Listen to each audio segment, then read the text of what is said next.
सोमवती अमावस्या की आप सभी को मंगल शुभकामनाएं। भगवान शिव और माता पार्वती की कृपा हम सबके ऊपर बनी रहे और सभी सुहागिनों का सौभाग्य अखंड रहे। 15 जून 2026 को सोमवती अमावस्या है और आज की वीडियो में आप सुनेंगे सोमवती अमावस्या की कथा। शुभ मुहूर्त और पूजा विधि के लिए वीडियो को अंत तक जरूर देखिए। सोमवती अमावस्या की कथा। पौराणिक कथा के अनुसार एक साहूकार के 7 बेटे थे, 7 बहू और 1 बेटी थी। साहूकार के घर एक जोगी भिक्षा मांगने आता था। जोगी को साहूकार की बहू भिक्षा देती थी तो वो ले लेता था, लेकिन जब बेटी देती थी तो वो भिक्षा नहीं लेता था और कहता था कि बेटी सुहागन तो है पर उसके बाद में दुहाग लिखा है। जोगी की यह बातें सुनकर बेटी को चिंता होने लगी और उसका शरीर भी कमजोर होने लगा। एक दिन उसकी माँ ने पूछा कि बेटी, तुम इतने दिनों से इतनी कमजोर क्यों दिखाई देती हो? तब उसने बताया कि माँ, एक जोगी भिक्षा मांगने आता है जो कहता है कि बेटी है तो सुहागन, लेकिन इसके नसीब में दुहाग लिखा है, अर्थात दुख लिखा है। यह बात सुनकर उसकी माँ ने कहा कि कल मैं सुनूंगी। अगले दिन जब जोगी भिक्षा लेने आया तो उसकी माँ चुप कर बैठ गई। जब बेटी भिक्षा देने लगी तो जोगी ने वही बात फिर से बोली। इतनी बात सुनकर उसकी माँ बाहर निकल कर आई और बोली, एक तो हम तुम्हें भिक्षा देते हैं और तू ऊपर से हमें गाली देता है। तब जोगी बोला कि मैं गाली नहीं देता, जो कहता हूँ सच कहता हूँ। इसके भाग में यही लिखा है, वही मैं कहता हूँ। माँ ने जोगी से कहा कि तुम्हें यह पता है कि इसके भाग्य में दुहाग लिखा है, तो ये भी बता दो कि कैसे दूर होगा। तब जोगी बोला कि 7 समुंदर पार एक सोना धोबन रहती है जो सोमवती अमावस्या का व्रत करती है। अगर वह आकर अपना फल दे दे तो इसका निवारण हो सकता है, नहीं तो विवाह होते ही इसके पति को सर्प डस लेगा। यह बातें सुनकर माँ बहुत रोने लगी और सोना धोबन की तलाश में जाने लगी। चलते चलते रास्ते में तेज धूप पड़ने लगी तो साहूकारनी एक पीपल के पेड़ के नीचे बैठ गई। उस पीपल के पेड़ में एक गरुड़ पक्षी का घोंसला था जिसमें गरुड़ का छोटा सा बच्चा रहता था। साहूकारनी को घोंसले के पास एक सर्प अर्थात सांप जाता दिखाई दिया तो उसने उस गरुड़ के बच्चे को बचाने के लिए उस सांप को मारकर ढाल के नीचे रख दिया। जब गरुड़ और पंखनी आए तो घोंसले के पास खून देखकर क्रोधित हो उठे और साहूकारनी को चोंच मारने लगे। तब साहूकारनी बोली कि मैंने तो तुम्हारे बच्चे की जान बचाई है, यह सर्प तुम्हारे बच्चे को डसने वाला था तो मैंने इसे मारकर गिरा दिया। गरुड़ ने सर्प की ओर देखकर कहा कि तुमने हमारे बच्चे की जान बचाई है, अब तुम्हें जो मांगना है मांगो। तब साहूकारनी बोली कि मुझे 7 समुंदर पार सोना धोबन के घर छोड़कर आओ। गरुड़ ने साहूकारनी को अपनी पीठ पर बैठाकर 7 समुंदर पार सोना धोबन के घर छोड़ दिया। वहां जाकर साहूकारनी ने सोचा कि सोना धोबन को कैसे राजी किया जाए। सोना धोबन के 7 बेटे और बहू थे। उसकी 7 बहुएं काम को लेकर रोज लड़ाई करती थी और काम भी नहीं करती थी। रात को जब सब सो जाते तो साहूकारनी सोना धोबन के घर जाती और घर का सारा काम करती। गायों को नहलाती, घर की सफाई करती, रसोई का काम करती, चौका बर्तन करती, आटा पीसती, कपड़े धोती, पानी भरती और दिन होने से पहले चली आती। 7 बहुएं रोज सोचती कि ये सारा काम कौन कर रहा है, लेकिन कभी एक दूसरे से पूछती नहीं थी कि ये सब काम कौन कर रहा है। कुछ दिनों तक ये सभी काम उसी प्रकार से चलते रहे। तब एक दिन धोबन ने अपनी बहुओं से पूछा कि तुम आजकल लड़ती भी नहीं हो और काम भी ठीक कर रही हो। तो बहुओं ने कहा कि सासू जी, काम तो हमें ही करना पड़ता है, चाहे हम लड़कर करें या राजी से करें, इसलिए लड़ाई करने का क्या फायदा। सोना धोबन ने सोचा कि आज देखा जाए कि कौन सी बहू काम करती है, और वो रात को सोई नहीं। उसने देखा कि रात को एक स्त्री आई और पूरा काम करके जाने लगी। तो सोना धोबन ने बोला कि तुम कौन हो और तुम्हें ऐसी क्या ज़रूरत है जो इतना काम कर रही हो। साहूकारनी ने कहा कि ज़रूरत है, तभी तो इतना काम कर रही हूँ। सोना धोबन ने पूछा कि तुम्हें क्या चाहिए। साहूकारनी बोली कि पहले मुझे वचन दो, तब बताऊंगी। सोना धोबन ने वचन देकर कहा कि अब बताइए। साहूकारनी बोली कि मेरी बेटी के भाग्य में दुहाग अर्थात दुख लिखा हुआ है, इसलिए आप मेरे घर चलकर उसे सुहाग दे दीजिए और उसे सोमवती कर दीजिए। तब सोना धोबन ने अपने बेटे और बहू से बोला कि मैं तो साहूकारनी के साथ जा रही हूँ, यदि पीछे से तुम्हारे पिताजी खत्म हो जाएं तो तेल घी के कूप में डालकर छोड़ देना। फिर दोनों जनी साहूकारनी के घर चली जाती हैं। साहूकार की बेटी का ब्याह होने लगा। दूल्हा फेरों में बैठ गया। सोना धोबन दूल्हे के घुटने के पास कच्चा करवा रखकर बैठ गई, उसमें दूध डाला और तात का तार लेकर बैठ गई। थोड़ी देर बाद सांप दूल्हे को डसने के लिए आया। सोना धोबन ने करवा आगे रखा और तार से बांध दिया, लेकिन दूल्हा तो डर के मारे ही मर गया। तब सोना धोबन ने टीके में से रोली निकाली, मांग में से सिंदूर निकाला कोया मतलब आंख में से काजल निकाला और मेहंदी निकालकर छोटी उंगली से छींटे मारे। और सोना धोबन बोली कि आज दिन तक मैंने जितनी भी सोमवती अमावस करी है उन सब का फल तो साहूकार की बेटी को लग जाए, और आगे जो मैं सोमवती अमावस करूं वह मेरे बेटे को लगे। इतना कहते ही दूल्हा जीवित हो गया और सब सोमवती की जय जय बोलने लगे। सोना धोबन वापस जाने लगी, तब साहूकारनी बोली कि तुमने मेरे जवाई को नया जीवन दान दिया है, इसलिए तुम्हें जो इच्छा हो मांगो। वह बोली कि मुझे तो कुछ नहीं चाहिए, सिर्फ एक हांडी दे दो। वह हांडी लेकर चली जाती है और रास्ते में सोमवती आती है तो हांडी का 108 परिक्रमा करके पीपल के पेड़ के नीचे गाड़कर अपने घर आ जाती है। घर आकर देखती है कि उसका पति मरा हुआ तेल और घी के कूप में पड़ा है। तब उसने टीके में से रोली निकाली, मांग में से सिंदूर निकाला, कोया में से काजल निकाली और नुम्बा में से मेहंदी निकालकर चिटली उंगली से छींटे दिए और बोली, मैंने जो रास्ते में सोमवती की है उसका फल मेरे पति को लगे।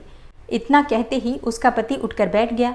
घर का ज्योतिषी ब्राह्मण आया और बोला कि जजमान, सोमवती अमावस्या को मेरा क्या है, दक्षिणा तो दे।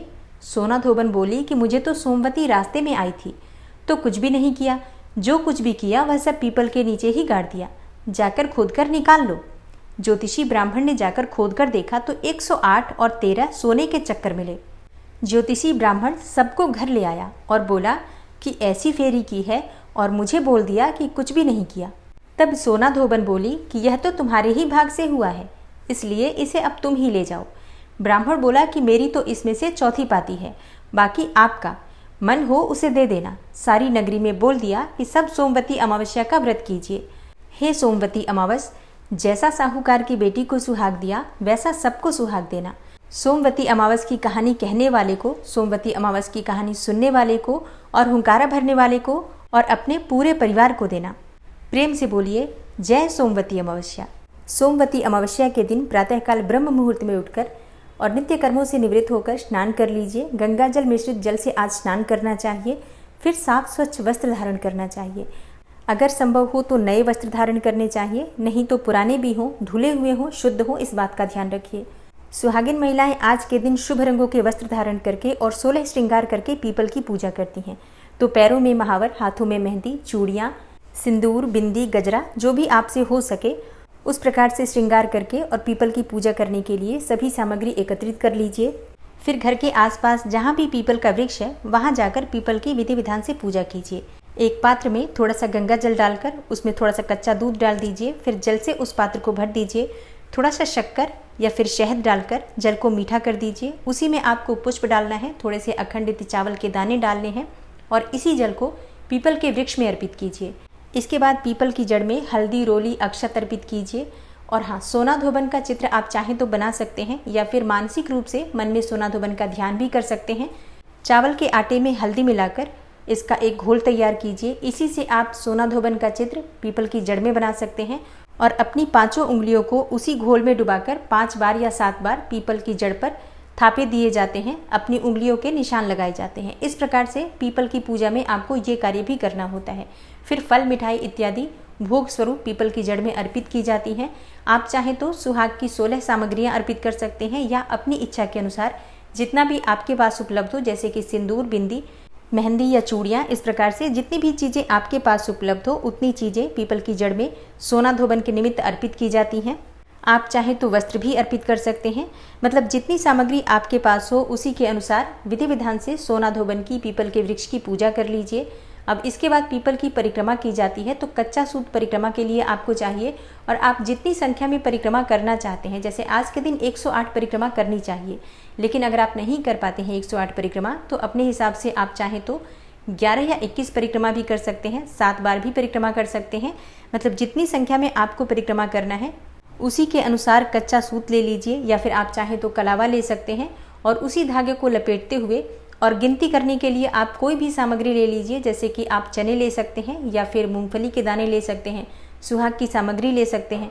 मतलब जितनी संख्या में आपको परिक्रमा करना है उतनी संख्या में सामग्री गिनकर रख लीजिए और एक एक सामग्री अर्पित करते हुए और हर बार की आपको परिक्रमा पूरा करना है। अपने हाथ में सिंदूर रखिए। जितनी बार आप परिक्रमा करेंगे तो जहाँ पर आप परिक्रमा शुरू करते हैं वहीं पर आने के बाद हर बार सिंदूर से पीपल की जड़ में तिलक करते हैं और वही उंगली अपनी मांग में भरी जाती है। तो जितनी बार आप परिक्रमा करेंगे उतनी बार आप अपनी मांग में सिंदूर लगाएंगे और पीपल की जड़ में भी लगाएंगे। इसी प्रकार से परिक्रमा आप पूरा कर लीजिए। फिर वहीं बैठकर आप चाहें तो कथा सुन सकते हैं या फिर कथा आप चाहें तो घर में भी आकर सुन सकते हैं। और हाँ, पीपल की पूजा करते समय पीपल में आपको दीपदान अवश्य करना है। आप चाहें तो शुद्ध घी का दीपक प्रज्वलित कर सकते हैं या फिर आप चाहें तो तिल तेल का भी दीपक प्रज्वलित कर सकते हैं। कोशिश कीजिए सरसों के तेल का दीपक न प्रज्वलित करें। और पीपल की पूजा करते समय, पीपल की परिक्रमा करते समय ओम नमो भगवते वासुदेवाय नमः इस मंत्र का जप करते रहिए। इसके साथ एक और कार्य आपको करना है। जो भी सामग्री आप लेकर गए हैं वहाँ पर चढ़ाने के लिए, उसमें से कुछ सामग्री दान अवश्य कीजिए। आज के दिन दान करने से सौभाग्य में वृद्धि होती है और सुख समृद्धि भी आती है। इसलिए आप जो भी सामग्री, फल, मिठाइयाँ, सुहाग की सामग्री जो भी आप लेकर गए हैं उसमें से कुछ चीज़ें दान कर दीजिए और कुछ चीज़ें आप अपने घर में स्वयं भी प्रयोग कर सकते हैं। परिवार सहित सभी सदस्यों को उस प्रसाद में से, जो भोग आपने लगाया है उसमें से वितरित करके स्वयं भी ग्रहण कर सकते हैं। आज के दिन सिंदूर का दान करने से सौभाग्य में वृद्धि होती है। सौभाग्य की सामग्री दान करने से अखंड सौभाग्य की प्राप्ति होती है। इसलिए जब पीपल की परिक्रमा कर ली जाती है उसके बाद से जो भी सुहागिन महिलाएं वहां पर होती हैं सबको सिंदूर लगाना चाहिए और उनसे भी स्वयं को सिंदूर अवश्य लगवाइए।